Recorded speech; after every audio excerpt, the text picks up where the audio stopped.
November 7th, 2021. Welcome to Littleton Conservation Commission. And so we have a full docket and we have quorum. So we're going to go ahead and begin. Everyone's on Zoom. I think everyone knows protocol by now. We're going to go ahead and start with the minutes. Does anyone have any omissions or changes or anything to the minutes dated from October 18th? No. Looks good. Amy, I just had one on the second page, and it's just it's spelled form, F-O-R-M, and it's supposed to be from. So, and that's the Lake Mattawanakie, 4 lines down, directly from the site. Okay. If we don't have any other changes or omissions, do I have a motion to accept the minutes? That we accept the minutes from October 18th, 2021, as amended during this meeting. Thank you. Do we have a second? Second. Thank you, Carl. Who would like to do roll call for the evening?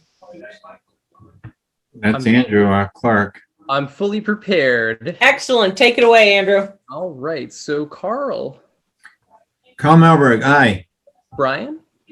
Brian Crowley, aye. Sarah. Sarah Seward, aye. Kyle. Kyle Maxfield, aye. And my screen keeps getting shifted around. I'm relying on the boxes and they're jumping around left and right. More coming in. Let me see. Did I forget anybody? And myself, aye. Okay.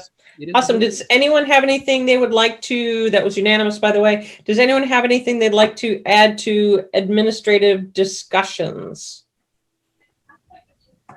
Okay. We've got kind of a full docket here. Our first hearing is at 7:45, so we're going to jump right in. And Amy, I hope you can help us with some of these. LCT Jones Meadow CR. Want to update? I believe I saw Kathy and Christine here, I think, who just wanted to speak to that. There's Christine. Okay. Hi. Christine, if you can just introduce yourself, that would be great. Hi, Christine Nordhaus. I'm a member, I'm a trustee of the Littleton Conservation Trust. We are interested in seeing if the Conservation Commission would hold the CR on Jones Meadow for us.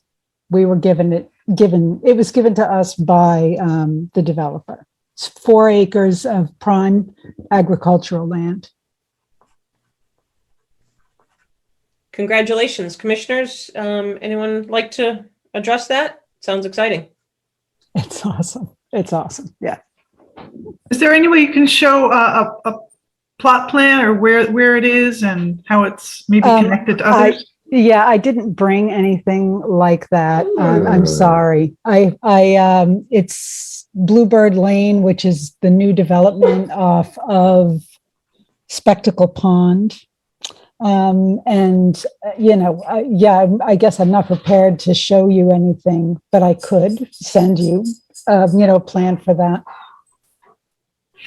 Yeah, that would be great. Because we always like to see how it's connected to other conservation properties too. Oh, sure. Yeah, I would love to show it. I'll send it right away. Great. Amy, any thoughts or concerns with holding the CR? No, I don't think so. The part of it that is along the road has been posted, does have bounds on it. So that's a huge help when you're looking for lawn clippings and stuff being dumped over. So it's right now, it's a really nice open field. Okay. Awesome. Christine, what is your time frame? Well, we're getting started on, getting a survey done, getting all of our baseline documents together. We thought it would be easier for you guys if we drafted the CR for you. And, we really want to talk about its agricultural value and sort of take it from there so that, we can do the grunt work and then you can redline stuff or make additions or changes if that works. Okay. It's right now the neighborhood uses it as sort of a dog walking area. This entire property when it first came up to be discussed for development, I was hugely in favor and fought hard to have it preserved for agricultural use. If I could farm that 4 acres, it would be a dream come true. It's beautifully drained soil, sandy loam. So yeah, so it's a wonderful piece of property. But we thought an APR would be too restrictive to the dog walkers. So yeah, we're thinking a CR. Okay, commissioners, anyone have any questions or guidance if they would like to direct her to go forth? Christine, would you like us to give you kind of a verbal show of support this evening so that way the trust can go forth? Any commissioners, do any of the commissioners have any comments or concerns not allowing them to go forth and start to come up with language? I just had a question on whether or not it will need then mowing, because we've had recently. Yeah. And there's a plan in place to mow it twice a year. Okay. It does need to be mowed. That's LCT mowing, not the town mowing. Yeah, it's Okay, us. like It's Sam, Sam Okay. knows it. Great. Any commissioners have any concerns? Okay, I think the silence should be enough to tell you to go forth and start to draft some paperwork. Thank you for whoever posted that image of the plot as well. Yep. Super Amy, yeah. Thank you, Amy. Okay. All right. Well, we wish you good luck in drafting. We know that can take a little bit of time. Well, I thank you so much, and thanks for sort of agreeing to let us take a look at it. It'll be great. Okay. And Wonderful. Thank you. Christine, you probably run into it, but there is a new template out. I've heard. I haven't seen it. Oh, yes. It's Okay, so very just nice. Make Yeah. sure you pull down the right one.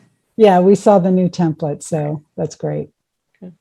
Okay, thank you. Next on administrative Mass DOT air notice of intent, Route 2 at Willow and Bruce. That is just a courtesy copy. There is no work in resource areas in Acton, or I'm sorry, geez, in Littleton, although Right. there is some work in Littleton. So if you care, I have the files, but they will not, they're not coming to you for notice of intent or anything. Okay, thank you. Next is request for certificate of compliance, 13 Edwards and Allen Drive, 204-748.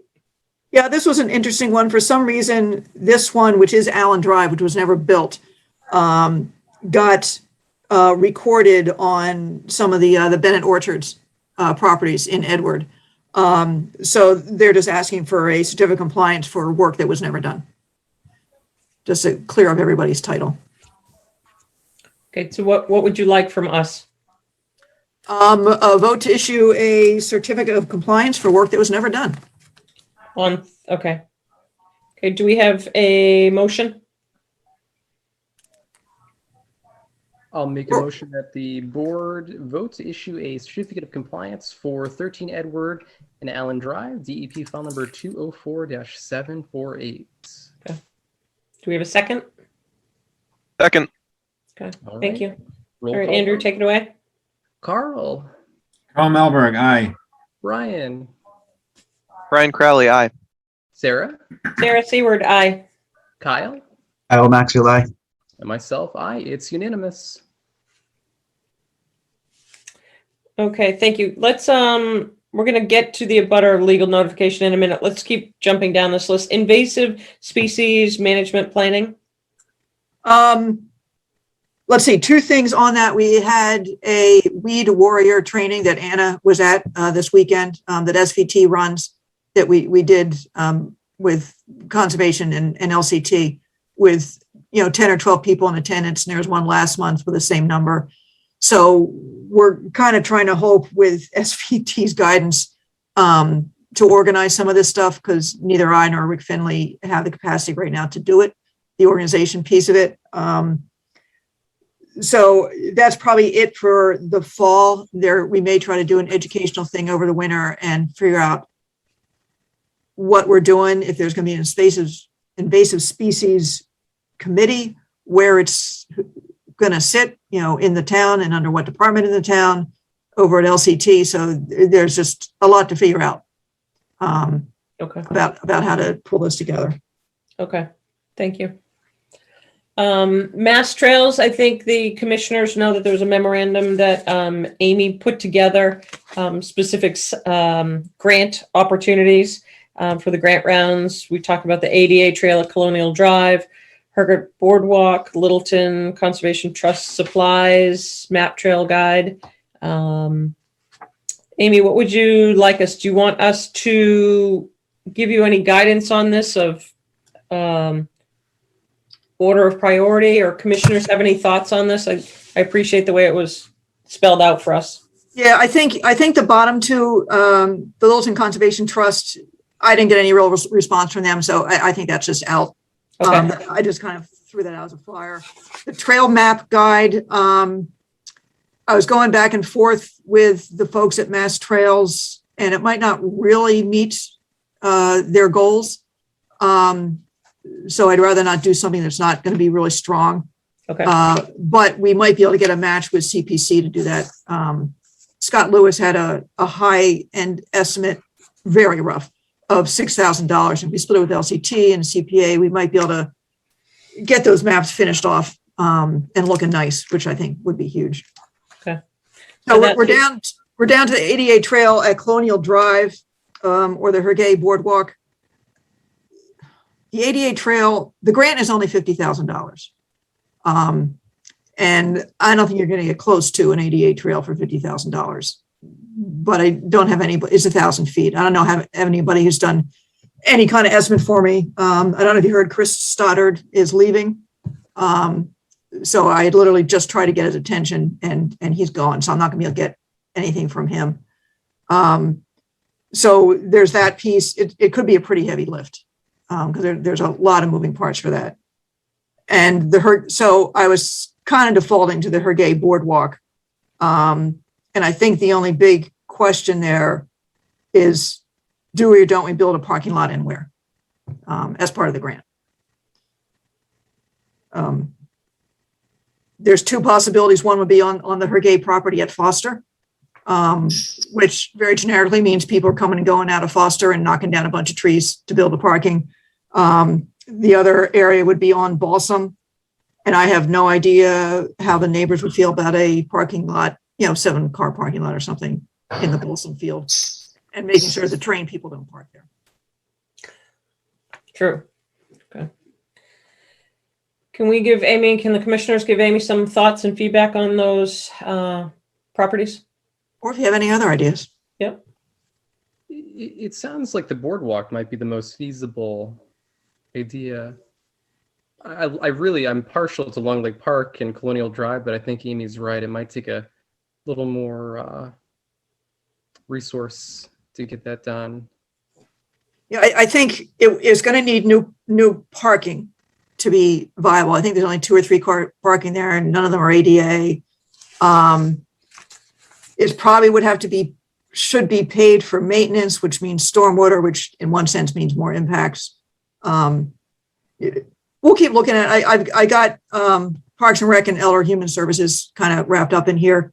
So right now we're all just got like great ideas, and we're all looking at each other like, I'm not doing the work. So we'll see where they go. I'm going to call the folks that do the helical piers about the boardwalk and see if they can give me an estimate for the boardwalk piece. And we can kind of see where we go from there. Okay. So I'll report back unless anybody has any other bright ideas. Now, do you have to get an estimate for the Colonial Drive work in order to really know how far a 50,000 would go, or? Well, I was hoping that Chris Stoddard could say, for 1,000 feet, paving is give or take this much linear foot. Stone dust is that much. Great, just some really rough ideas. I see. Like I said, I'm assuming $50,000 isn't going to get us there. But I don't know. I've never priced one of these things out. So yeah, we would need at least initially a rough estimate. And for the actual proposal for either one of these, we would need a pretty definitive estimate. Because I wonder if we could chunk it, if we would do a part of the ADA access, like a parking lot, and then the next time do and next grant do another piece. Yeah, I don't think they do a parking lot that doesn't go anywhere. Basically, nor would they do a trail that you can't park at. So I think, you know, they're not going to say, oh, sure, and then we'll give you a grant later. We could potentially split it up to do design and permitting under the first grant and the construction under the next. Okay. Well, let's think about that a little bit more. Let's go ahead and open our first public hearing. Notice of intent 107 Mattawanakie, Mass DEP 204921. Construction of a single family house and septic system. Who's going to speak to that? I think Peter's here. I am. Excellent. All right. Bring us up to date. It's been a while. I've spoken with my neighbor who had just bought the house right at the corner that my family built back in 62 or 3. And he is on a town well. If he abandons the well, then it allows me to put my septic system in, which will be outside of the 50-foot range. It's actually outside the 75-foot range of the wetlands. And he's congenial to the idea. The only issue he has right now is the town water is not up to his standards presently, with a lot of the issues going on with moving the wells, adding a well, cleaning the pipes and such as that. And he had professed that once the town straightens out their issues with the water, that he would be at least agreeable to speak to have him abandon the well. I in turn would connect him to town water, pay all the fees and that type of thing. So I need the town basically to, I guess, finish up their water problem, you know, the water connections to the well that's up on, I believe it's up on Beaverbrook Road and such, and get it cleaned up, and then I can have another conversation with him. I'm simply asking you guys just to put it on hold. I've paid the fees and the connect and what's necessary to do this, so you know, no work has transpired anywhere short of the money I put out for design and such. So you can see that pretty much by this drawing or whatever, I meet all the criteria for this size lot and the areas. So that's what I'm just hoping for, just for you guys to put it on hold until I can have an in-depth conversation with the neighbor. Any commissioners have any questions or comments? Amy, can you remind the commissioners when it was filed as well, please? I forget the actual date. It was pretty much exactly a year ago. Yeah, this plan is dated November 2nd, so it was probably submitted right after that. And there was the one hearing that Ted Doucette came to and basically just asked for continuance for the reasons Peter mentioned. Okay. Commissioners, if everyone could ask any questions or offer comments. All right, I'm having trouble seeing the line of where, the 50-foot. Oh, there it is. Okay, it's just very faint. Okay, that's the 50. Peter, will you be needing a waiver? Is there any work at all within the 0 to 50 requires a waiver? It's going to be pretty close from what I ascertained from what Ted has told me. I more than likely will need some form of a waiver, and again, I just really want to cross one bridge at a time, and a waiver may be necessary. Yes. Okay. Okay. Which, as you can see, the septic is quite far away from it. It meets all that criteria. It's been in my family for almost 3/4 of a century, so and living where I live is getting a tad bit expensive. I want to go die. All right, commissioners, you have to, if somebody wants to comment, he's asking for an extension. Was the extension requested for 6 months? Amy, what was the request? Yeah, it would have been into April. Okay. And I don't have meeting dates yet in April, but that's, Okay. we make it the last meeting in April or. Okay. Can I So interject? one thing, Peter, that we've been talking about, it's also on discussion tonight of at what point, how far can we keep going? Because it comes back to being able to notify the abutters. And so that making sure that nothing gets lost along that kind of train going forward. So As far as, notifying the abutters and that fee, which is, what is it? I forget, what is it? My immediate butters, is that what I need to notify if it goes longer than 6 months? no, so what you're asking is so a definitive time frame that it would be pushed out to. So, and Amy's saying we don't have our April dates, so we would just have to come up with language, and the commissioners can offer that, whether we say that we agree to, if it's in agreement to go to a specific week in April, but that's up to the commissioners. Okay. Anybody, commissioners, have any questions or comments? How do you raise your hand, or you don't?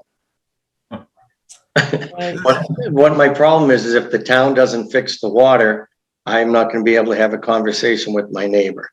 Right. So I can't, 6 months, if you allow me to go 6 months and another 6 months for the town to finish its act, then, and they're doing a great job. They're hustling right along. I can see them putting the line in right up 119.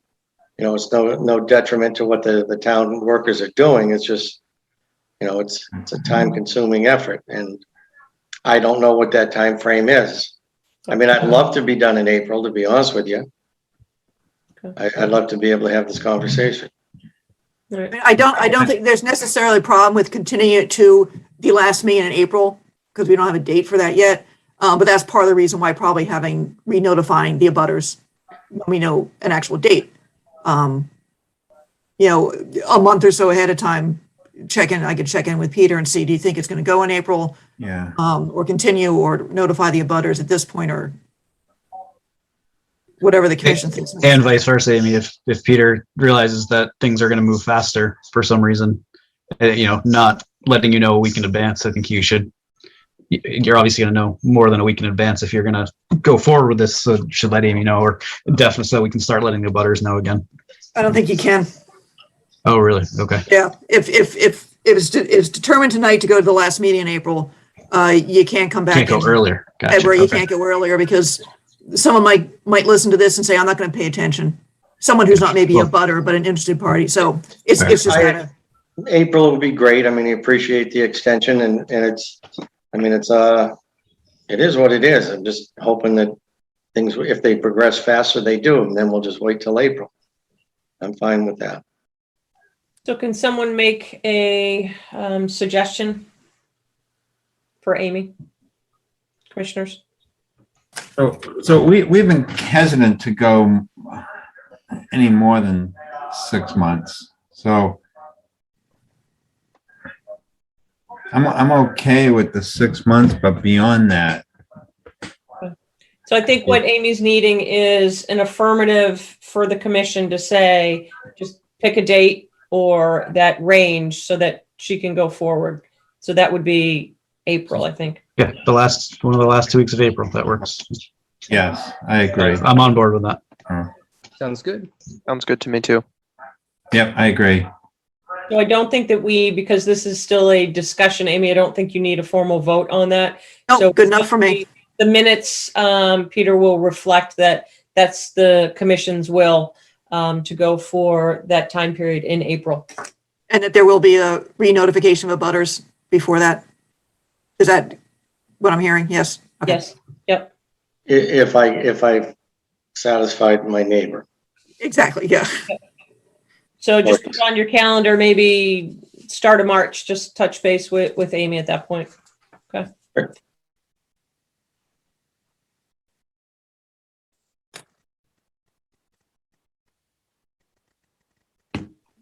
We're a few minutes early, so for the next, let's go back to our discussion items. So let's come back to the abutter and legal notice and re-notification. And that's what Amy had sent along to us, a little while ago. And we had a discussion previously of what the thought for a project to be continued for how many months or continued X amount of meetings. whichever is shorter. So I'm not sure if people have had an opportunity to kind of look at, and then the last was Wetlands Program Policy 081, lack of information necessary for Conservation Commissioners' decisions. I think it would be helpful just for us to kind of revisit this discussion so we can give Amy some guidance of where we think we might want to go with that. Can someone refresh the commission of where we landed on our last discussions, whether I thought it was like 6 months or 6 meetings? Does anyone have a recollection of that? It was something like that, actually, is what I remember. I think Chase threw that out. Okay. I believe it was 6 months. Okay, 6 months, and I think 6 meetings because we meet twice a month. So 2, so that would give you, okay. Amy, what would you, if you feel comfortable with this, I think that the commission would probably like for you to go forward and maybe just follow up with council or DEP to make sure that it's in line. I'm not sure if other towns do this or not. I'm assuming they do. Yeah, I didn't find anybody who'd done a formal policy, and it is a little more case by case. But if we kind of keep running into this, it's helpful if I can say, hey, it's been 6 months. You might be in a re-notification situation. So, Right. So it would, for instance, apply to Peter. It would apply to Healy Corner, and it would have applied to Crestview because they continued. So some of those projects that just drag on and nothing happens for a long time for no particular reason. This means that they can keep the application alive, but when they do come back in, they would have to do a full notification, including the newspaper. Okay. Would anyone like to make a motion of support and throw out the numbers that they would like to have for the number of months and then the number of times it can be continued? I just have a question. The language says may require the applicant to re-notify. Is that, so there's some qualification there, and what instances would we not? Well, I think for some, there's been good faith efforts where it may be because they're working with third-party reviewers as well. So I think there may be instances on both sides. Okay, so it'll be kind of our best professional judgment in those cases when we apply it. That's my understanding. Okay. Where does this go in front? Does this have to go in front of council or anything like that, or is this just? I could probably send it down to them and just say, do they see something wrong here that we're not seeing? But it's just a policy, so it's not going through, the select board or anything like that. It's just sort of backup information. Did we want to add maybe, so when a project has been continued for more than XX months, do we want to say maybe when a project has been continued without an appearance of the applicant within 6 months or 3 consecutive meetings? Does that, like the appearance part of it, do we want to add that? I don't think it was the appearance though, because we were having, like, Helio Corner was coming in weekly and just saying continue. Like, if they're just showing up to say continue, that would get them off the hook, right? I don't think that's just by showing up isn't gonna, or in my opinion, doesn't help us. And people usually don't show up to just ask for continuance. Right. Especially But if they knew that this was in place, they could. if by appearance would get them off of having to re-notify, then I bet you'd see a lot more people coming in to say, oh, well, I'm here, but we still want to continue. That's true.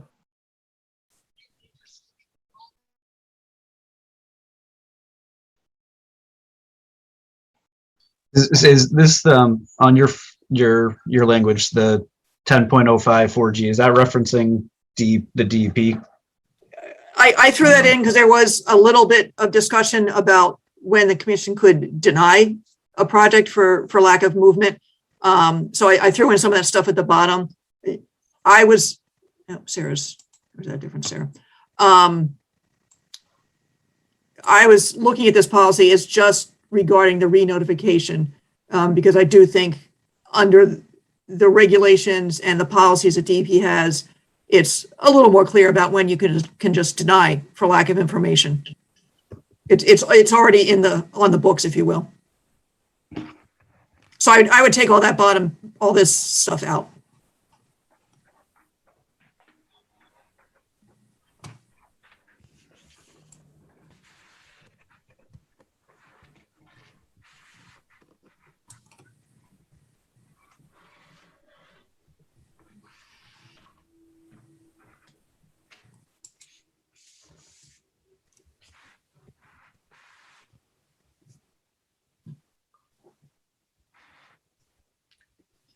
So All right. 6 months and 3 times. I mean, for example, Peter just came in and asked for basically a 6 month continuance. And if you said that his first time, whichever one is the shorter, just because he's only asked once doesn't mean he gets asked 3 more times. But you could let him, if it's very clear why he's asking for it, then you could certainly let him continue and just notify the abutters when he's ready.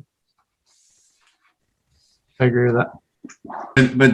But then could he come in after 6 months and say, I like 6 months? He could, and he Right, may have a perfectly good reason for it. Right, and that's He where may it's a be case said, by case. fine. You can either say yes, or using the already established information from DEP, you could say that you're going to deny it for lack of information, lack of progress. Okay, so Amy, does that give you enough feedback so we can move on? I think so. Yep. Okay, awesome. All right, so the 8 o'clock notice of intent, 153 Taylor Street, Mass DEP 204944, Littleton Water Department creating a new public drinking water source. Yep, that's me, Nathaniel Parker. I work for Weston and Sampson. I'm here representing the Littleton Water Department. Would you like me to share my screen so I can recap the project? Yes, please.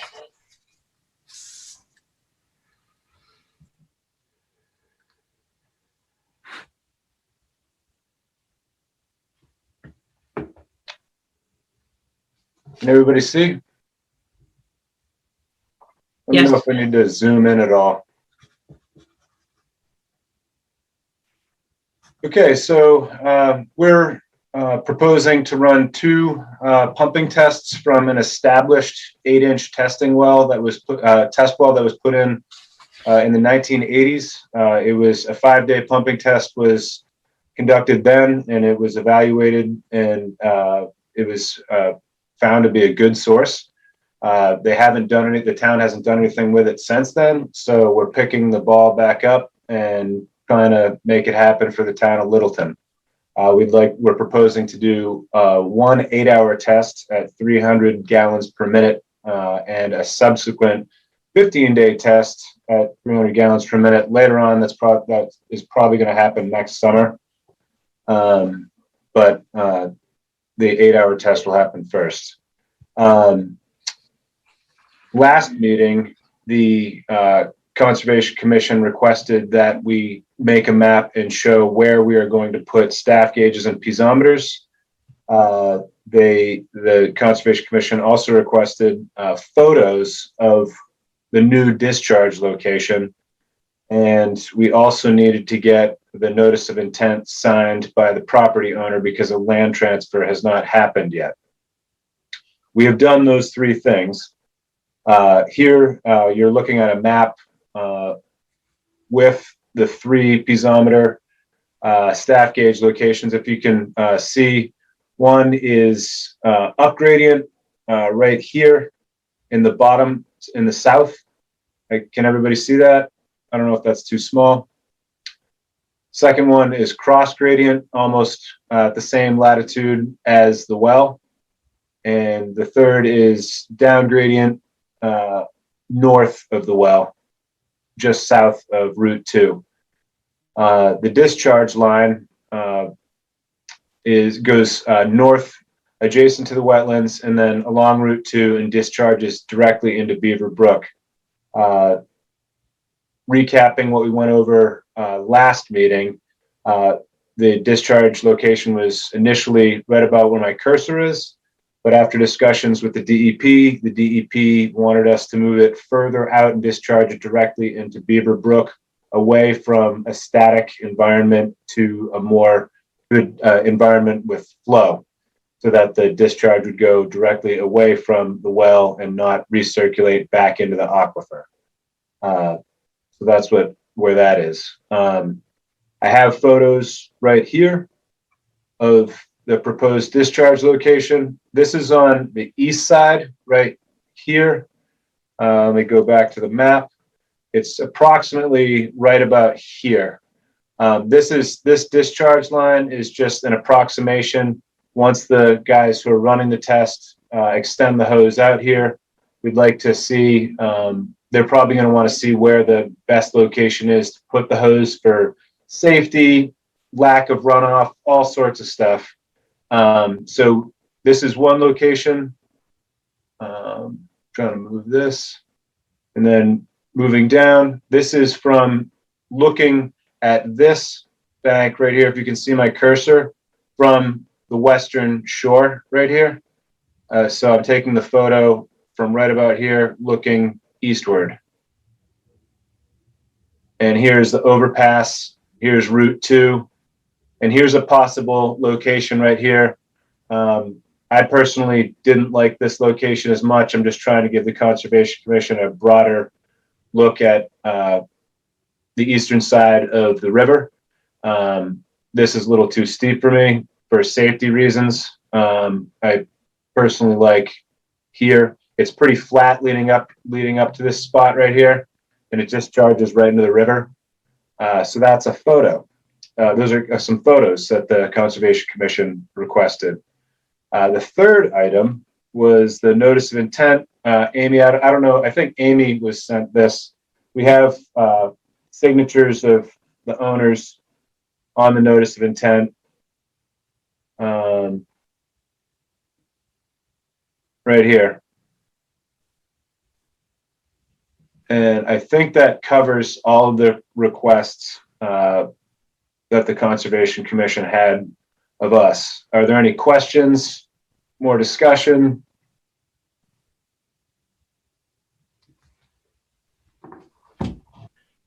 Are those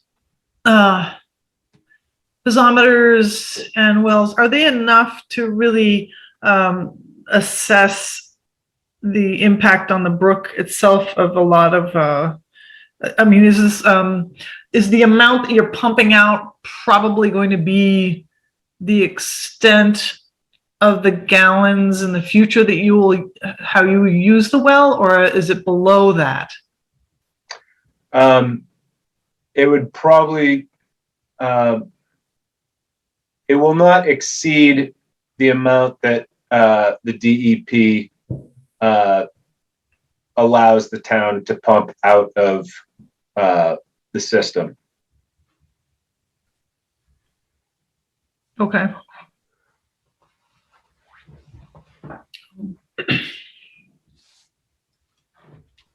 So you'd be measuring groundwater level rather than the surface water depth, correct? We'll be doing both. Both? There's a series of test wells that exist on site. I'll share the screen again.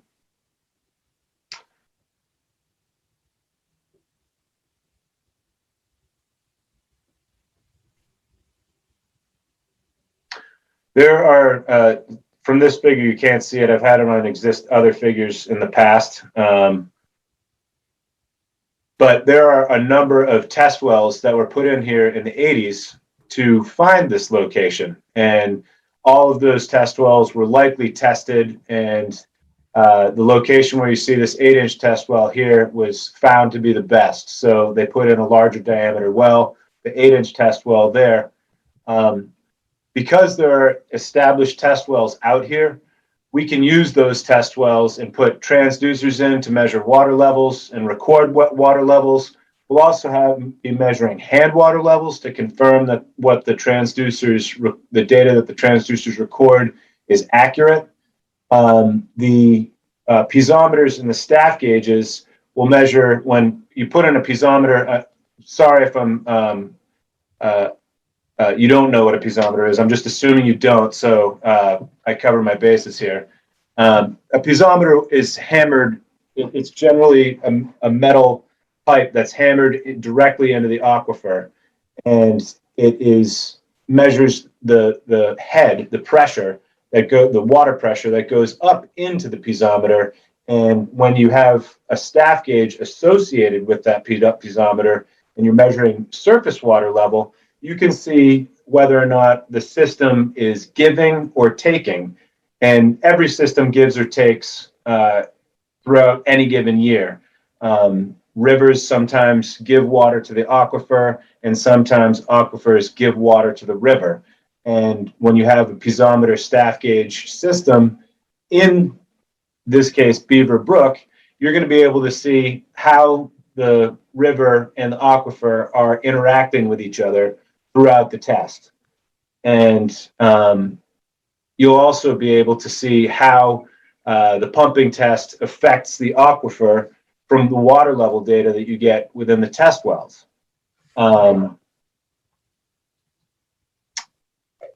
Does that help illustrate Yes. what's going to happen? Yeah, thank you. Yeah. Anyone else have any other questions?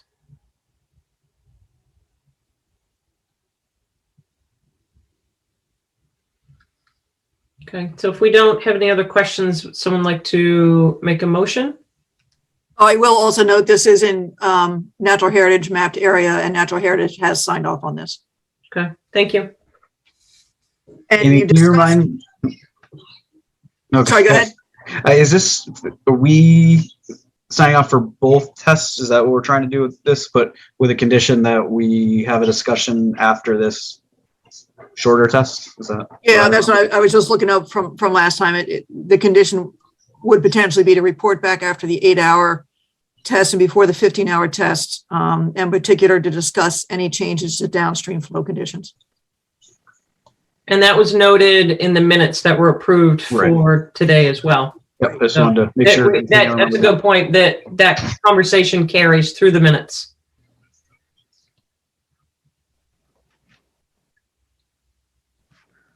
Okay, we'd be waiting on someone to make a motion in support. I will make a motion that we close the public hearing, issue a notice of intent for 153 Taylor Street, Mass DP number 204-0944 for the Littleton Water Department. And issue a waiver? And waiver. issue a waiver, yep. Yep, and issue the waiver. Yep. And With the do we have in the conditions. public interest, yep. Do we have a second? Second. Okay. Roll call, please. Roll call vote. Carl. Al Melberg, aye. Brian. Ryan Crowley, aye. Kyle. Alan Maxfield, aye. Sarah.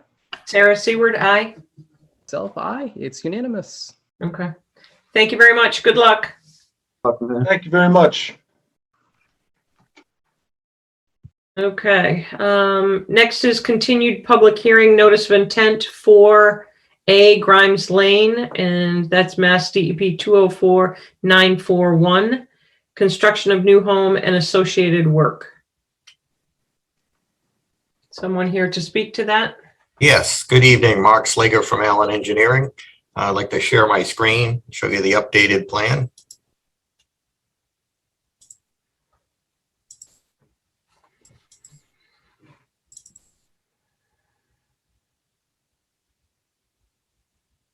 Okay, can everybody see the plan? Yep. All right, so based on our site walk from last Friday, I've added the new flag. Let me zoom in on that. Up in this area next to Grimes Lane, we added flag 5DR, which is revised. The old flag was over in this location. So we relocated that further to the north and the northwest. We've also added the existing culvert and the existing head wall to the plan, just for reference. There was another flag hung across the street marking the edge of the wetland over there, but what I've also added was a the previously approved wetland line for the ANRAD for the subdivision across the street. And I've developed the 50-foot and 100-foot buffer zones based on the most conservative one, which is the wetland line from the prior plan as opposed to the flag, because it's a little more conservative. And it helps, it affects more of the lot holding the prior line. So I figured I would do it that way. And again, this is for the buffer zones on lot 3A. The application is actually for lot 4A, which is the next lot over from the wetland. We've got a small amount of area in the buffer zone itself, just associated with the septic system. I've also added the trees out in the front that Amy asked me to add to the plan. So based on this, I'd be happy to answer any questions the commission has. Just one note of interest on the flags that were added. Thank you for putting those on and color coding your plan for us. 7D does still need to move a little bit closer to the head wall. So it just needs to scoot closer to the wall.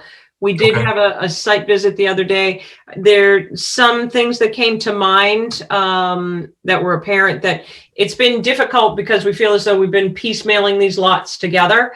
And so this is really the first time we've had an opportunity to see two lots and how they can blend onto one another.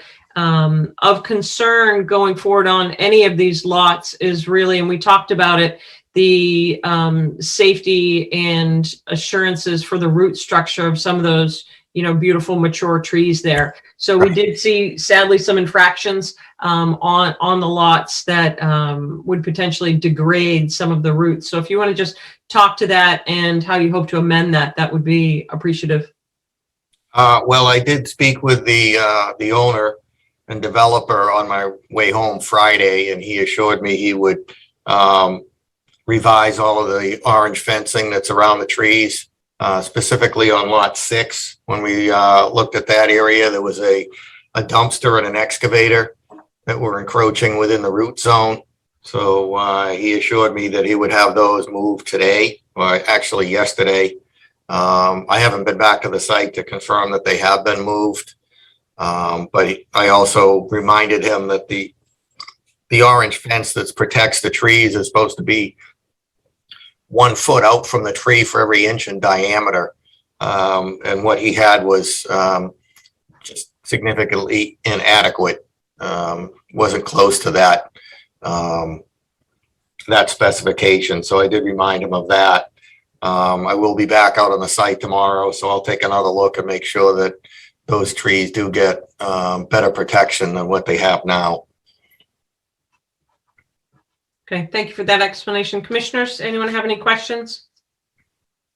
So the trees you're talking about along Grimes Lane where the equipment was working, correct? Yes. Lot 6A. Yeah. That was on lot 6A, which isn't on this plan. Yeah. Yeah. Yeah. Yeah. That when I went out there, that was a big concern for me also. Yeah, I don't know what the nature of the work was. I know they rebuilt some of the stone walls along Grimes Lane, eating up some of the driveway openings, but I don't know what else. I don't think there was anything else done out there. What? I spoke briefly with Chris Finnerold today. He said he will be moving the dumpster. I don't believe it has been because he can't get the equipment in there that's going to move it. He didn't have it available. So Mark, I'm not sure if you go out tomorrow, if it will have been moved by then or not. Okay. I haven't driven by, so. So do we want to address issues of work within wetlands areas and resource areas while we are present in terms of the flooding photos that were sent to us last week? Yeah. Yeah. I think that's a good idea. Okay. So if you want to make reference, it's hard because you don't have a plan that shows every lot that we can reference to, unless perhaps you have one that you can share with us. I will take a look and see what I have. Thank you.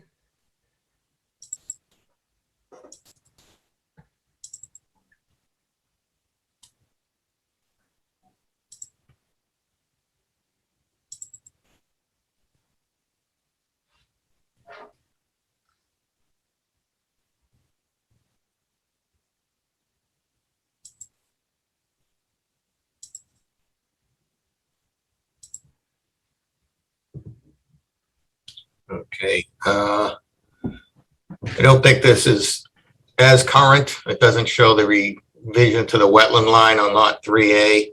It does show the most current wetland line on lot 5.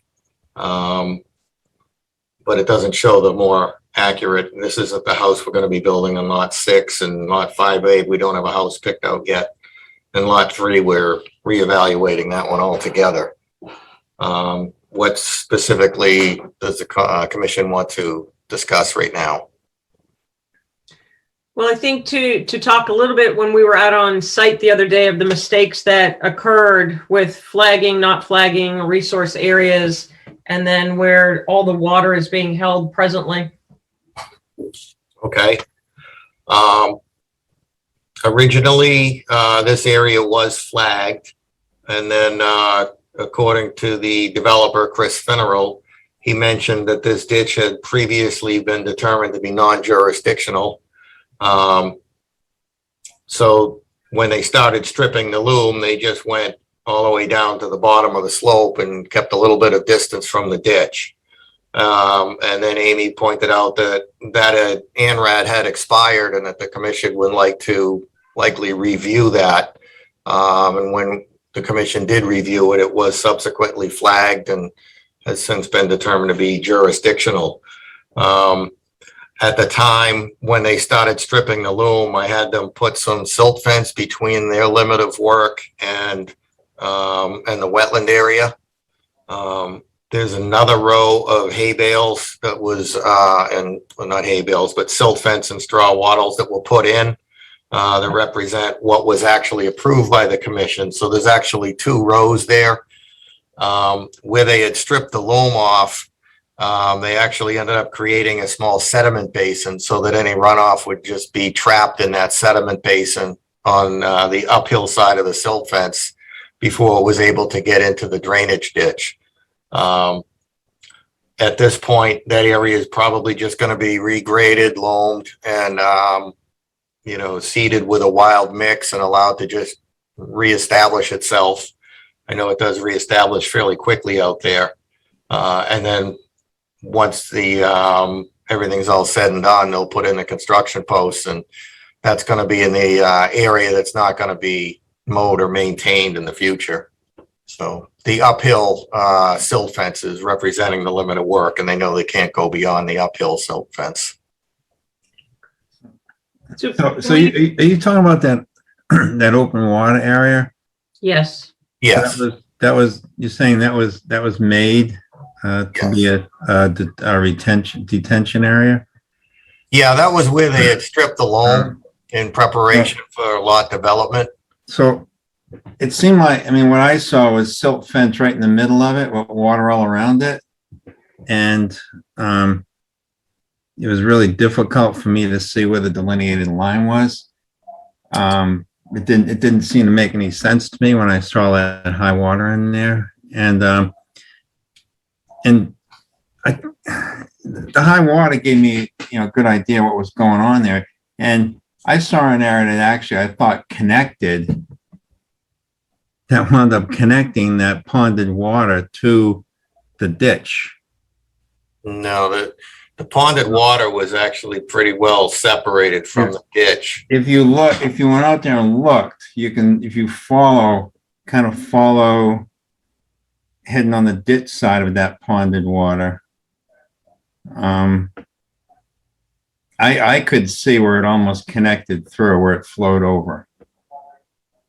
Maybe in some of the higher storm events, it might have, but that area has been reflagged and redelineated. Well, the flags are actually quite close to the ditch itself. That's an issue if it's overflowing. I got a couple concerns. I got concerns with the major slope coming down from that house, with all the runoff coming down that slope, and then I also had concerns about how that ditch may have been connected. Well, those are just, I mean, I went out there, I looked, and those are kind of my observations beyond, and in addition to the work going around the trees. And and the other thing with the work going around by the trees is that all on the plans, Amy? Because that would be within 50 feet of the delineated ditch. The, So a couple of things. The ditch is pretty deep, and that ponded area was created by their work. Because I used to walk up and down there. But Back, years ago when they're trying to find a place to discharge their water, their pump water from the basins.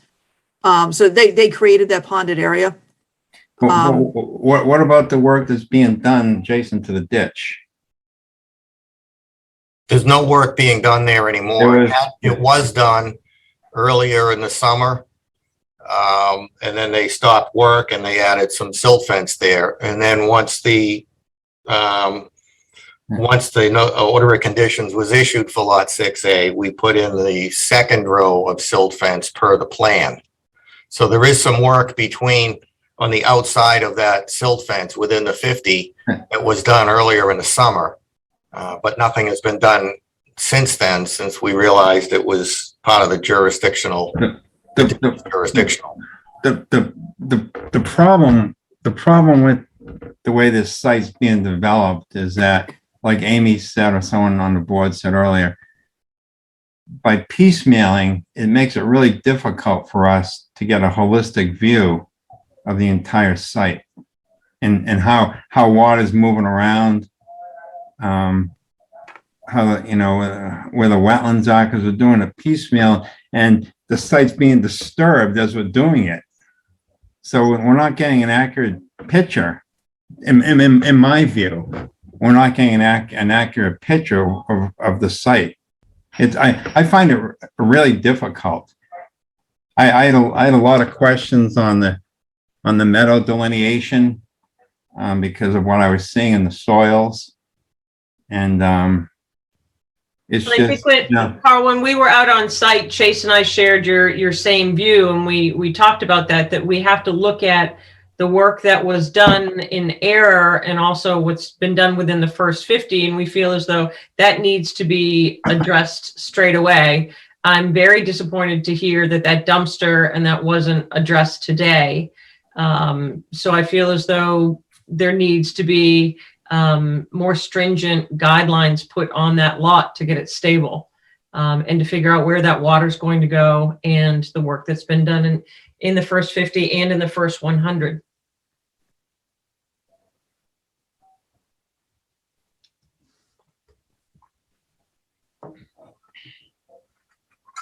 So I think all of this is connected. So I don't know if the commission wants to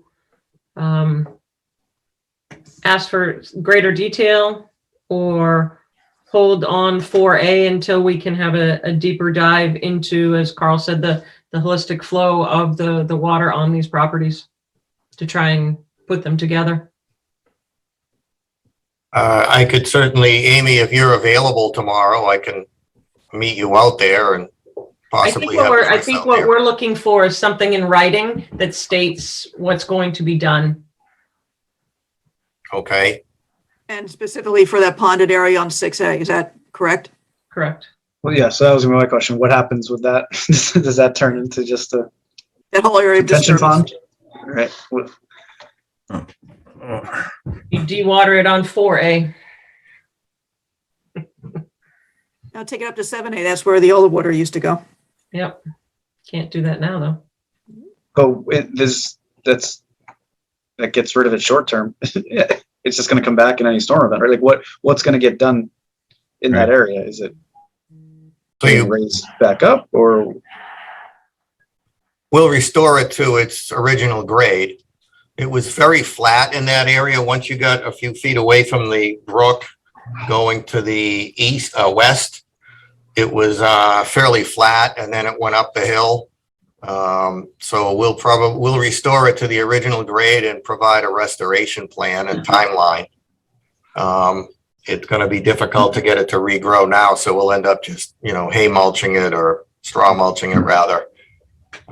Maybe throw some jute netting on, whatever the commission has to suggest. We could certainly do that. I think as a port of interest, we have used two terminologies today. You used the word ditch numerous times, and now we're referring to a brook.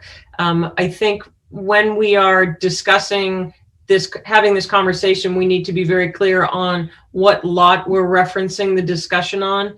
And if we're talking about a resource, whether we're calling it a brook or a ditch or such, that I don't want anyone to be confused as they listen to this recording later on, wondering what we're talking about. Okay, when I reference ditch, I mean the intermittent stream located between lots 5A and 6A. Thank you. And the sediment basin is on the west side of that intermittent stream on lot 6A within the 50-foot no disturb area. Is that wet area, or is that on the plan? No. Well, see, that's a problem. That's a problem to me, because basically what I see is that you've created open water, which, you know. Well, it's not jurisdictional. It could potentially be. We don't know. That's the problem. Well, Right now, right now it's incidental to construction. Right. It's only there It because should not have happened. Right, it should not have happened, and it's certainly hasn't been there long enough to establish itself as a wetland. You know, the fact that we do have an order of conditions on this lot, one way to do it is, you know, give me a little bit of, you know, a couple of days to submit a restoration plan for that area. I can actually go out and locate the actual limits of disturbed area with a revised topo plan, submit that with a restoration plan, and prepare that for the commission and have that to you probably early next week. So the other option is for the commission to utilize their cease and desist option, and then he would still carry on and do everything that was just discussed, but would disallow any other work to be done on that lot. Sure. So yeah, I think that's probably appropriate too. And, you know, number one being removing the equipment and the dumpster from the root protection zone, and then developing a restoration plan. And once the commission's satisfied with that, then the developer will be able to move forward. And, you know, we'll deal with that in that manner. So I think, commissioners, you have options here. There are major infractions, so it's up to the commission what you would like to do. Is that ponded water area within 50 feet of the brook? Yes. Yes, it is. It's a violation. Correct, and that's why they'd have to come through and put forth what he's going to do to rectify that. That to me is not incidental to construction. It's a. Are we off on the timeline, Amy? That was disturbed before that area was redelineated as a wetland, correct? Correct. So that's the difference, Carl. They went down there and disturbed that area before they were informed that it was a jurisdictional area. Well, They had as a point of order, they had already. It had been a known fact that was jurisdictional. well, The that's, southern part. They chose to tell someone that it was not. Is Okay, it inaccurate. got lost somewhere in that communication. Right. Yeah. So it's not the conservation's. Oh no, I'm not trying to. No, it's nothing. No, the developer chose perhaps to omit that. So that's why I think you're looking Well, at. I don't think it's incidental. that's the. No, it wasn't incidental to. It wasn't incidental to construction. When it was flagged initially by Norse, it was reference made to, by Chris Fennerell, reference was made to the ANRAD plan that was approved for the development across the street that also delineated wetlands on this side of the street. And that plan showed a wetland at the southern end of that intermittent stream, but the intermittent stream itself was not determined to be a jurisdictional wetland. And that's why they proceeded the way they did.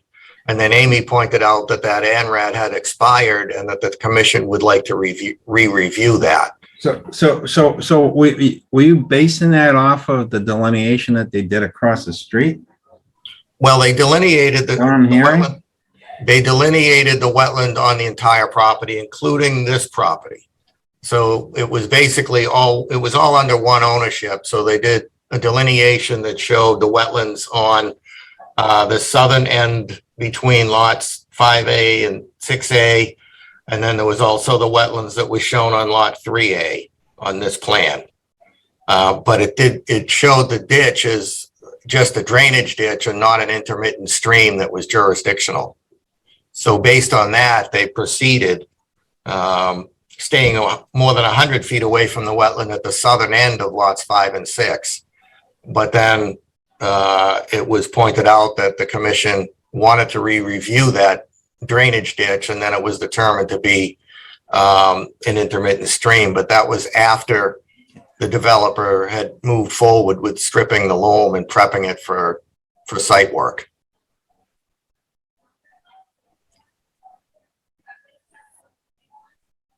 So it wasn't exactly an arbitrary or an intentional omission of the wetland flags. It was based on the prior ANRAD that was approved by the commission.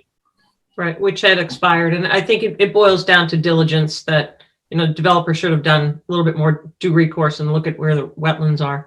But that's in the past now. So going forward, what would the commission like to do?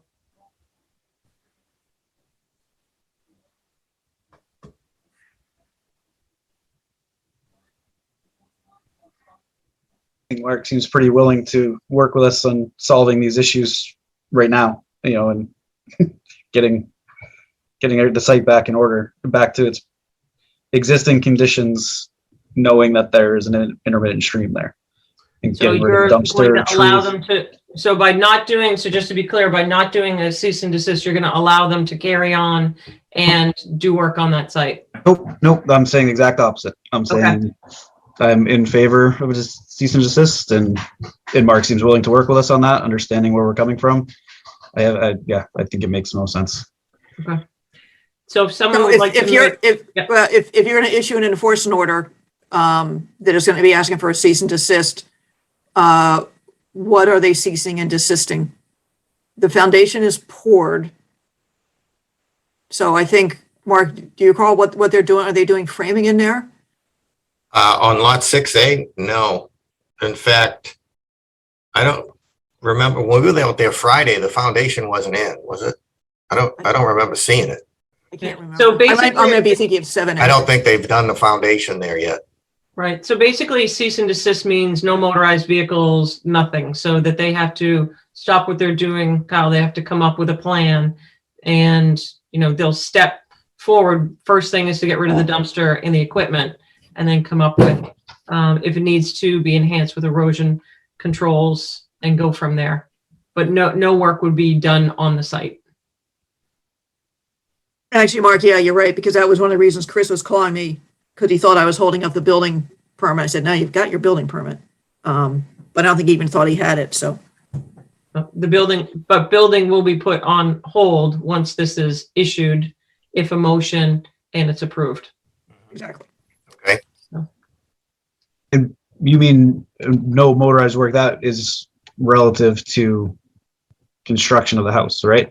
Because if we're looking to have them restore this area back to existing conditions, we're going to have to allow equipment to work on the site. Yes, 100%, but they have to present to the commission a plan that goes through the restorative measures, step by step. So can move the dumpster, go ahead and just do that, but get the restoration plan approved first. So submit that before the 23rd. Correct. And I would put a caveat in there that if it looks as though there's going to be storms, that they have the obligation and notice to go ahead and reinforce erosion control with the agent's notification. Okay. So we do need a motion and a second.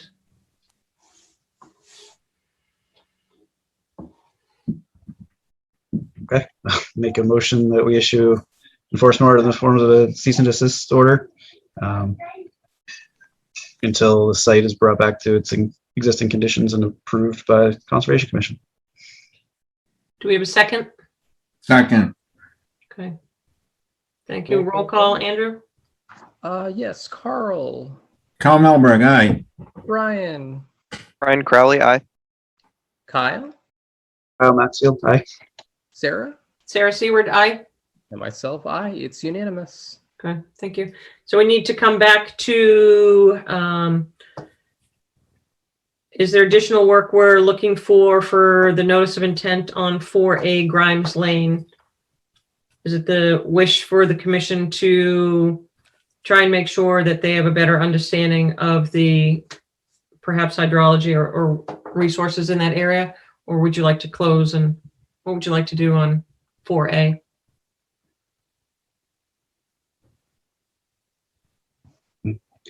Honestly, I think that one's the most cut and dry out of all of these properties that they've come up with. I don't see too many major concerns on that lot that would affect, Okay. What we've been dealing with on 6A and 3A and 5A. If you do approve 4A, I would just suggest that I put in the findings that the wetland line is only approved up to, was it flag 60? Because it looks like 70 might get moved. That's well into the 3A property, correct? Exactly. Yeah, it's not going to affect this one. I would also put in order of conditions that work cannot start till erosion controls. We've had issue with the trees, so to really make sure that they're properly marked prior to construction. So the trees, you tell me, Mark, if you can do that or not, because they are outside the buffer zone. So I don't mind putting it in, but it's outside. I think the trees in 4A are all outside the buffer zone. Yes, they are. Okay, never mind. Let me strike that. Okay, so do we have Kyle, you started to discuss, is that a motion? Do you want to make a motion? Sure. I will make a motion to close a public hearing and issue a notice of intent for lot 4A Grimes Lane, DP number 204-0941 with the conditions that we've set here for. Okay. Is there a second? Second. Okay, thank you. All those in favor? Roll call vote. Carl, Carl Melberg, aye. Brian, Brian Crowley, aye. Kyle, Kyle Maxfield, aye. Sarah, Sarah Seward, aye. and myself, aye. It's unanimous. Okay. Okay, thank you. Okay, Thanks, Mark. thank you very much. Okay, it's 8:45. The 8:30 public hearing notice of intent, 16 Trot Road, addition to a single-family home. Site visit was conducted a few weeks ago. Anyone here to discuss Trot Road? Hello, good evening, Commission. My name is Philip Glenn, representing Rebel Builders and the Andersons, Eric and Jill Anderson. I'm here to discuss the project at 16 Trot Road. If you allow me to share my screen, I can do a brief recap. Thank you.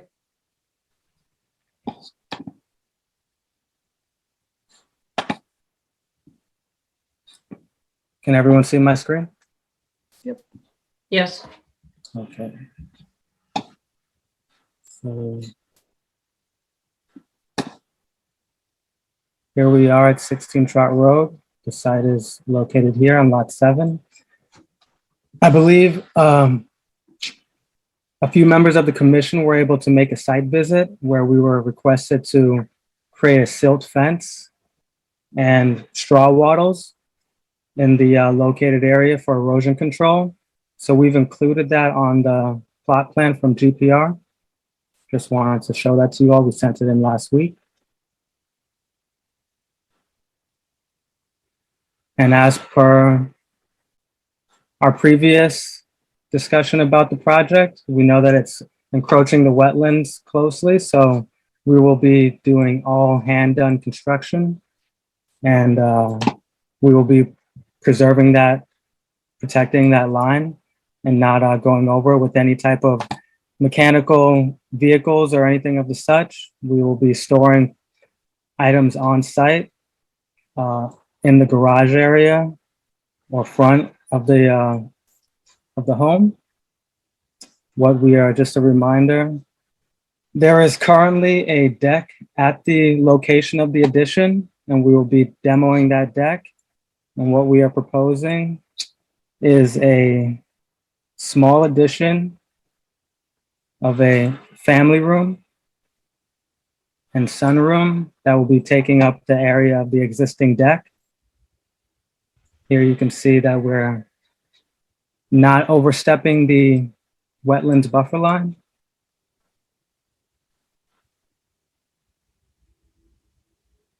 This is a representation of what the addition will look like in the rear part of the yard.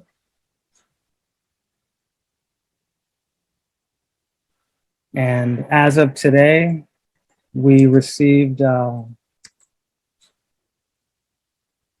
project file number, case number from the Department of Environmental Protection. I stopped by today and spoke with Judy Schmitz, and she sent us this number today. And I believe that covers everything that was asked of us concerning this project. Thank you for that. As note, the DEP number is now 948 for that file. So I was out there. 945. 945. Sorry, need glasses. Out on site, I don't have any questions. I thought the site looked as though it's going to all be encompassed in one area.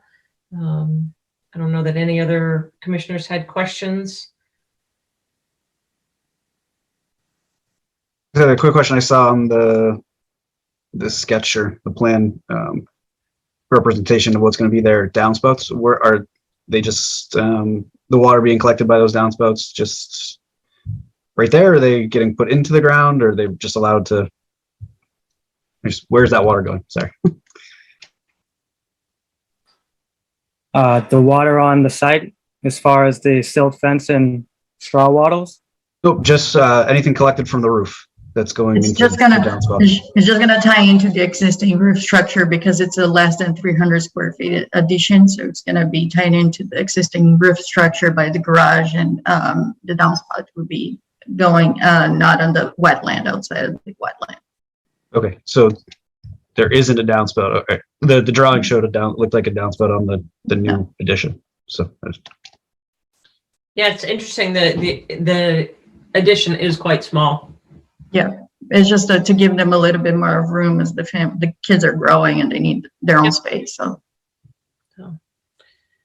any other commissioners have any questions? I saw the site. I'm fine with it. Okay, excellent. You want to make a motion, Carl? Sure. Make a motion to approve DEP number 20409. Do we have the other two numbers? 945. 2040945. Yep. At 16 Truck Road, addition to a single family house. Second. Roll call. All right, roll call. Brian, Brian Crowley, aye. Carl, Carl Melberg, aye. Kyle, Kyle Maxfield, aye. Sarah, Sarah Seward, aye. myself, aye. It's unanimous. Okay. thank you so much. Yep. Awesome. Good luck. Thank you. Good luck. Thank you. Okay. Good timing. 9:45. Continued public hearing. Notice of intent. 624 Newtown Road, Mass DEP 204. I'm unsure what the other number is. That replace gravel driveway with permeable pavers.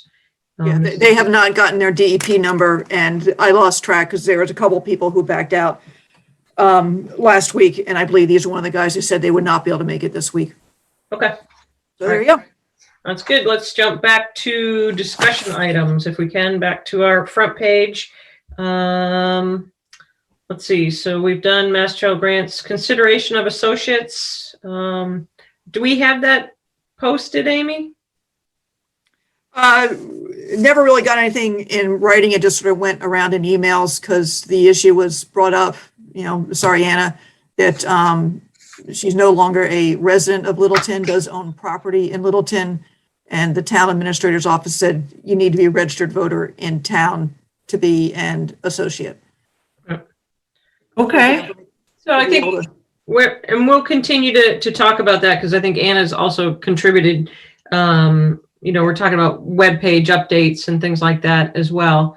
So I think we can talk about associates and see going forward in the next couple of months, Anna, what your thoughts were, how we can stay on as, hopefully project liaisons as well. Matt's been great, and we'll kind of keep going on with that for now until we can come up with a formal policy. Okay.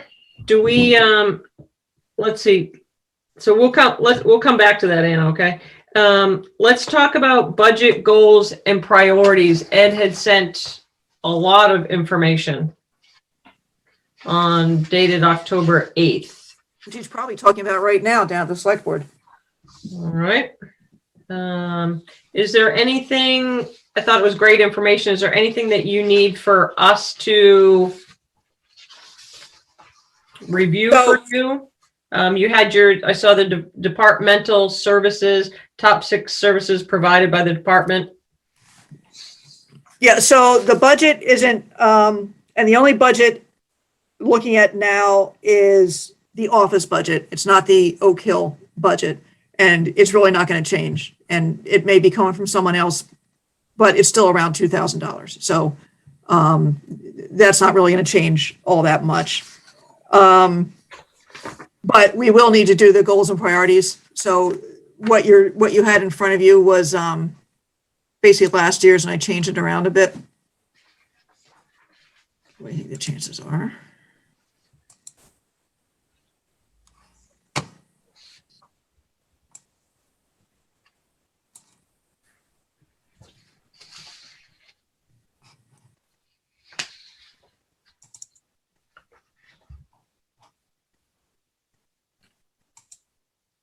So basically there were 2 department goals. One was for staffing that we outlined, and then the second was open space committee. Yeah, so I actually was starting to think there might be too many goals on here, especially because some of these goals don't really say what we're going to do about it, basically. So, for instance, number 6 here, the Community Preservation Act, I was thinking of taking that off. Right, because there's already a committee and. Okay. Right, and I think if there was a push to go up to 3%, it should probably come from the CPC. Sure. We would certainly support it, but I don't know if it's necessarily a goal. Okay. Lately, we've been, well, I shouldn't say lately, but in years prior, we've been very lucky when Keith was in office, where we had additional revenues that were put in place to basically make it so we had the equivalent to 3%. I don't think we're running quite that high now, but I don't think people want to raise their taxes right now. So no, yeah, exactly. Okay. You brought up a good thought in terms of number 3, invasive species control, ongoing challenge, and then should it be a committee?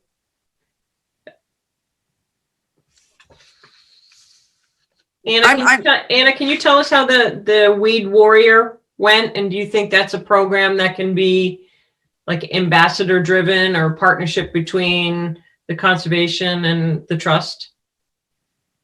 Yeah, we actually had a lot of people, first of all, that so it shows increasing levels of awareness of people. They were mostly from Littleton, but there were a couple people from surrounding towns that also came. Yeah. But there was a significant Littleton presence, and people interested in also attending the SISMA, I think it was, the SISMA training today on knotweed.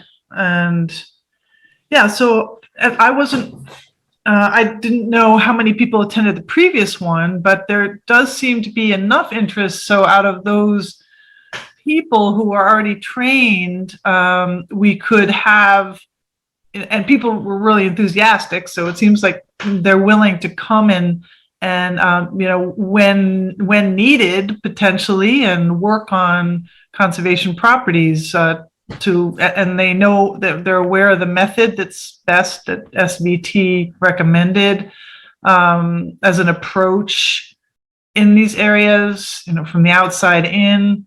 Yeah, so I mean, my impression is that we could get good groups together periodically, and perhaps even out of people who have attended have interest enough to have a committee of some sort. Do you think that it would be a single town or like a multiple town alliance together to do that? Well, I think that Yeah. SVT has a multiple town. I mean, they Right, have, that's what I'm thinking, that if SVT, if you like, so say you became it's train the trainer, so that each town could have their trainers, but you could also cross educate and also participate. yeah, they through the whole Read Warrior thing through SVT, they tell you how to go on to, is it Nature Buddy? I forget, where you can, see, hey, does anybody want to come work on the town? But SVT is going to be interested in their properties, Right. not LCT or conservation lands. Brownswood was good because they're involved, in that parcel. So I think I think I'd like to keep it on as a really active goal. I like that it's on one of our goals. Mm-hmm. Obviously, land acquisition is still there, and then you talk about conservation restrictions. Perhaps we exclude Community Preservation Act, and then sustainability. I can actually if we want to narrow it, I can take sustainability off. That's as much a reminder to me that if the Sustainability Committee is still alive, they're supposed to be doing annual reports, which I had to do for them when I got the grant. But so would you remove 6 and 7? I probably would. Okay. Is everybody in favor of that? I mean, it doesn't have to be removed permanently, but off this year's list. Yeah. Yes. Okay. Sounds Or if good. there's anything else you think should be on there. And do you want to prioritize these, or do you want to just keep the caveat that they're not in a order? I don't particularly care. Okay. I think if they're not prioritized, we should always keep it in that they're not prioritized. Yes. Absolutely. Okay. Anything else you need for us in terms of goals? Is there any chance, I mean, we don't really have anything on there about prioritizing culvert replacement, but I don't know, maybe it would help the town if we were part of that review and made recommendations about which culverts we would prefer to have replaced sooner rather than later. So would you call that like a infrastructure review as it pertains to resource areas?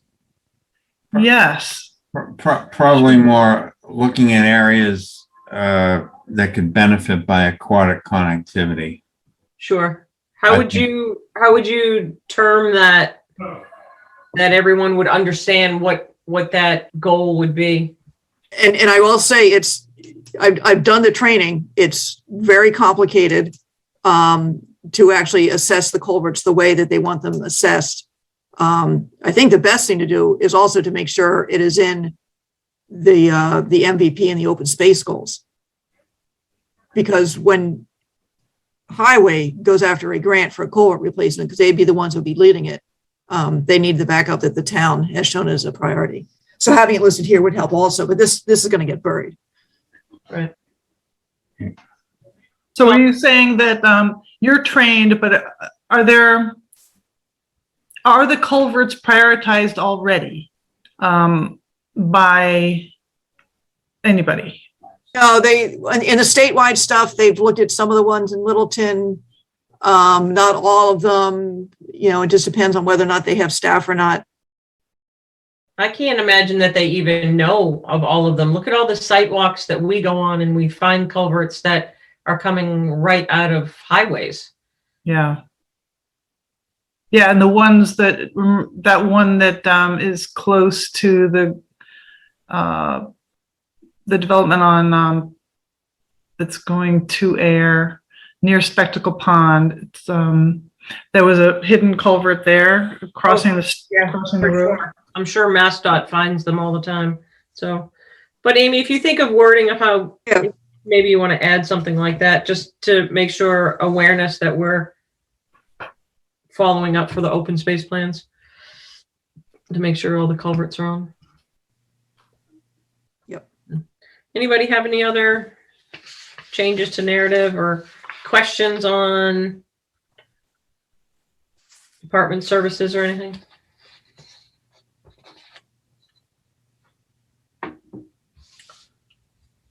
Okay. All right. Web page updates. I don't really look at the webpage too often, and I looked at it most recently after Anna had a couple comments. It's a little schizo, because it's, and actually I've been that way for the last 6 years, because I answer the phone Conservation Commission, or is it really the Conservation Department? So the text on the webpage kind of goes back and forth too. And I looked at the Planning Department, and they kind of got the same problem. Is it the Planning Board, or is it the Planning Department? So I think it just needs a new look at, I don't know if anybody wanted to take a look through it and make some suggestions, or I could do it, or it's just not going to happen fast, probably. I think that what we can do is keep it on as a discussion item for the next meeting. And if everybody can just at least go on and maybe think of offering some suggestions, or if they love it, just say they love it. So, okay. And it also might migrate a little bit with the Land Use and Buildings Department or division or whatever we are now. So, okay.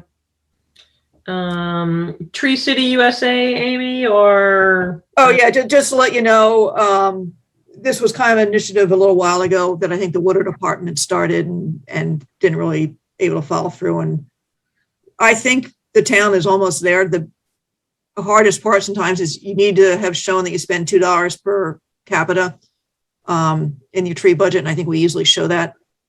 I think the Water Department said they spend $16,000 just on trees for the tree purchase piece of it. So between staff and the Shade Tree Committee and all sorts of stuff, we'll be well over 20,000 on there. There's just one other thing I need to check in terms of a tree ordinance, and then I might just see if the select board wants to move ahead or not. You don't get much for it. You get kudos. I have a quick question where we've been trying to work and save quite a bit of trees more recently than anything that I've known of last, where we have the calculation of, how 1 foot equals 1 inch diameter. I think that would be something that would be interesting for the lay people to know, especially people that are coming in for new septic systems, or it's not just the developers that we really have to hold true.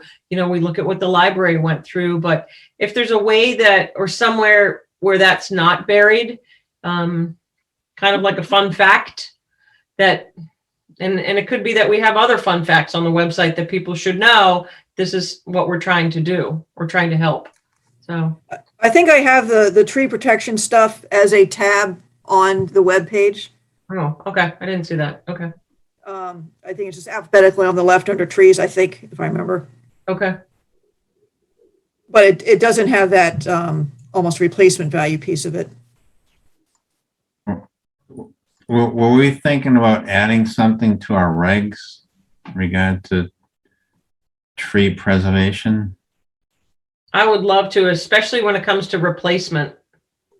We're losing so much value. I agree.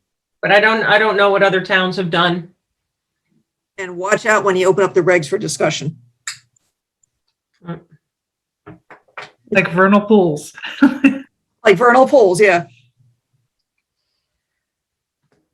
Well, is there a calculation, a standard that we can be using? So when someone goes in and just takes out trees that were not supposed to be taken out, that we can rely on, that we can reference? In terms of monetary value, you mean, or? Yeah, or larger size diameter? Or species.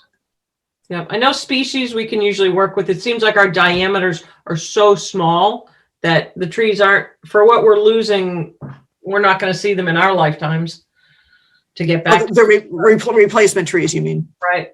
Yeah. Well, and I think that's where Matt had said, you do a 3-to-1, but you usually don't have room. Right. Also, so it's.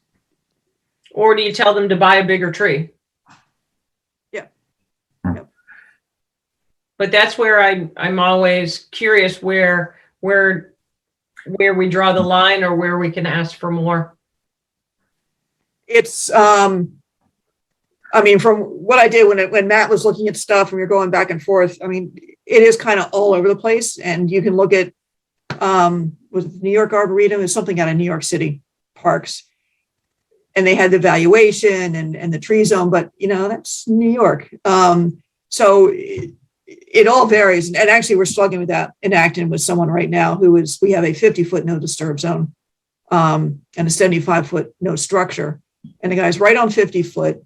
And we're pushing back and said, you got to show us that if you are disturbing at 50 foot, if there's a tree 10 foot away, are you going to kill it? Right. And it's going to be a big problem around town with all the ash dying anyway. Right. And as we've seen from Durkee and Kay, the people move in and they want to take the trees down, or the trees are threatening their house, and then someone else has to pay for the tree to come down. So it's a pretty big issue. Right. Okay. Anybody else have anything else? Okay. We're gonna have, are we getting back to discussion about Anna? Yeah, I think I think council had said that although there's not a policy, and Amy, correct me if I'm wrong, that the expectation is that being a property owner is not enough, that they want you to be a resident. But my thought is it's also working. So Could Anna, I have had people call and ask me, sorry, Anna, why is Anna an associate? Yeah. Well, I can understand that. I mean, so because I also think the other side that means the owner of IBM could come in of that property. Right. And is the rule that you have to vote in the town? I heard you say that earlier. It's not a rule. This was a fiat from the town administrator that you need to be a registered voter. So if Anna, do you own property in the town? yes, I still own the house that I used to live in. So could Anna vote in Littleton as opposed to Air? Does she necessarily have to live in that house? No, she just I have to be a resident, I think, to vote. Yeah. Well, you are a resident. You own a house. no, Well, it's not the different same. things. I know. I know. You know what we had talked about is like also, when you have committee members and also informed residents, so anyone can be on these calls. Yeah. So, yeah.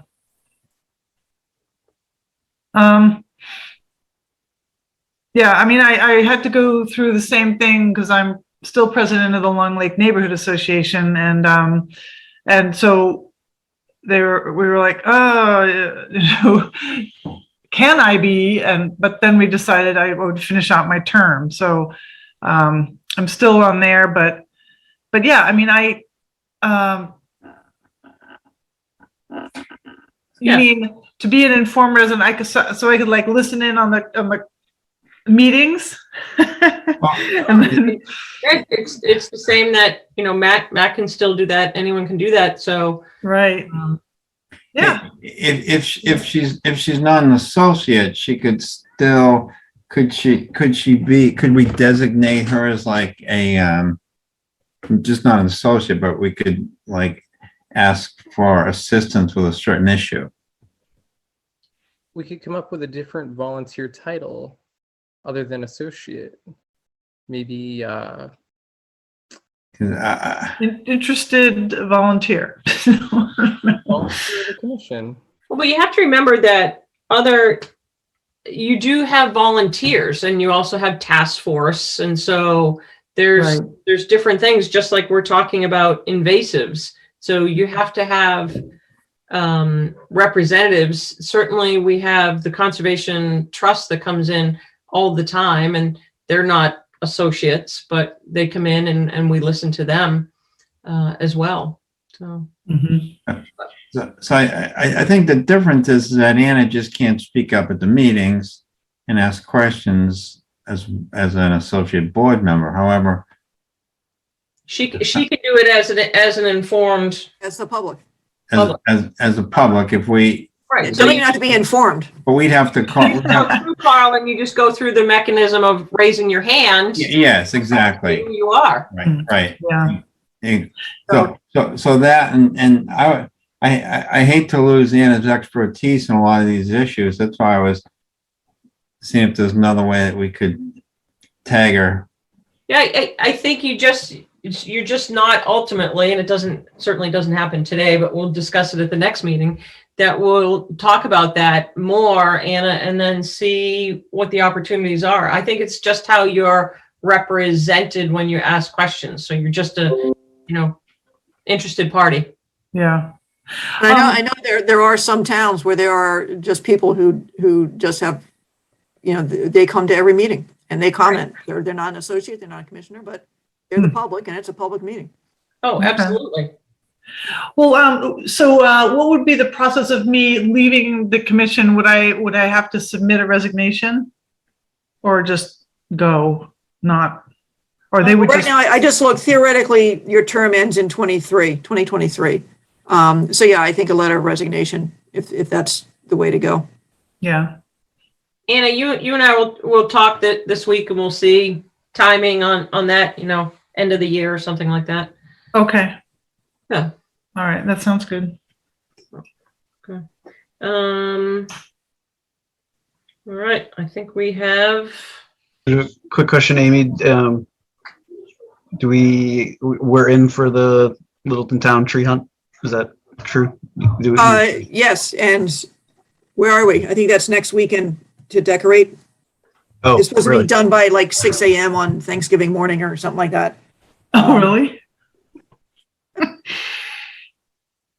So yeah, I marked out a tree over at Brown's Woods. And if anyone was interested, we can meet out there next weekend or something and just take a look at it. I've got some What's the theme? wildlife. Nice.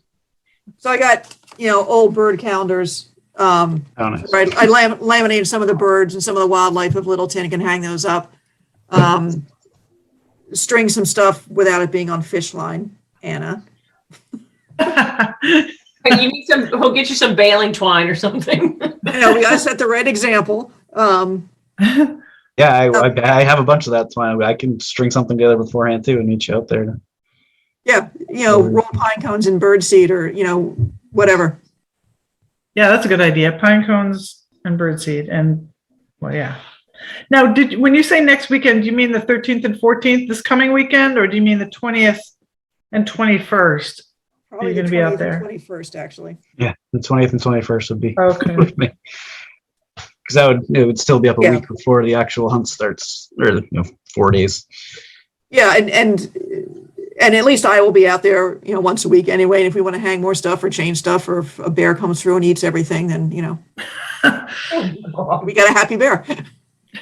Do you just let us know what you want? Like if there's other things that you need. Yeah. Stuffed animals that look like birds that can look like they're flying.